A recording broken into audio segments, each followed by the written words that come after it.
जय माता दी भक्तों, सबका स्वागत है मेरे चैनल में। सबको गुप्त नवरात्रि की हार्दिक शुभकामनाएं।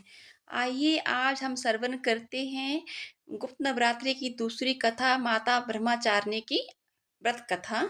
आइए श्रवण करते हैं। हमारी ब्रह्मचारिणी माता मंगल करने वाली है, सबका मंगल करती है। माँ दुर्गा की नवाशक्ति का दूसरा स्वरूप ब्रह्मचारिणी का है। यहाँ ब्रह्मा का अर्थ है तपस्या से है। माँ दुर्गा का ये स्वरूप भक्तों और सिद्धों को अनंत फल देने वाला है। इनकी कामना से तप, त्याग, वैराग्य, सदाचार और संयम की वृद्धि होती है। ब्रह्मचारिणी का अर्थ है तप की चारणी, यानी तप का आचरण करने वाली। देवी का यह रूप पूर्ण ज्योतिर्मय और अत्यंत भव्य है।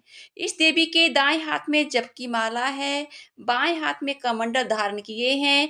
पूर्व जन्म में देवी ने हिमालय के घर पुत्री रूप में जन्म लिया था और नारद जी के उपदेश से भगवान शंकर को पति रूप में प्राप्त करने के लिए घोर तपस्या की थी। इस कठिन तपस्या के कारण इन्हें तप सारणी अर्थात ब्रह्मचारिणी नाम से जाना गया। 1000 वर्ष तक इन्होंने केवल फल फूल खाकर बिताए। 100 वर्ष तक केवल जमीन पर रहकर निर्वाह किया।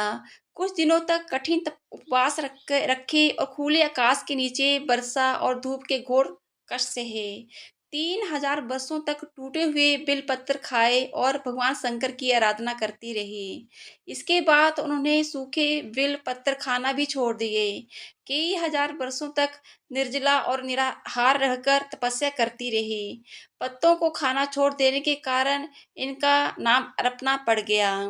कठिन तपस्या के कारण देवी का शरीर एकदम कमजोर हो गया।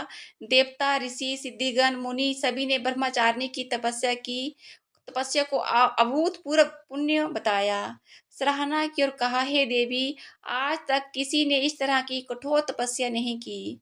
यही तुम्हें से ही संभव था। तुम्हारी मनोकामना परिपूर्ण होगी और भगवान चंद्रा मौली शिव जी तुम्हें पति के रूप में अवश्य प्राप्त होंगे। आप तपस्या छोड़कर घर घर जाओ और जल्द ही तुम्हारे पिता तुम्हें बुलाने आ रहे हैं। इस देवी की कथा का सार ये है कि जीवन के कठिन संघर्षों से भी मन विचलित नहीं होना चाहिए। माँ ब्रह्मचारिणी देवी की कृपा से सर्व सिद्धि प्राप्त होती है। दुर्गा पूजा के दूसरे दिन देवी के इस स्वरूप की उपासना की जाती है। ओम सर्वमंगल मांगल्ये शिवे सर्वार्थ साधिके शरण्ये त्र्यंबके गौरी नारायणी नमोस्तुते। जय माता दी, जय माता दी, जय माता दी।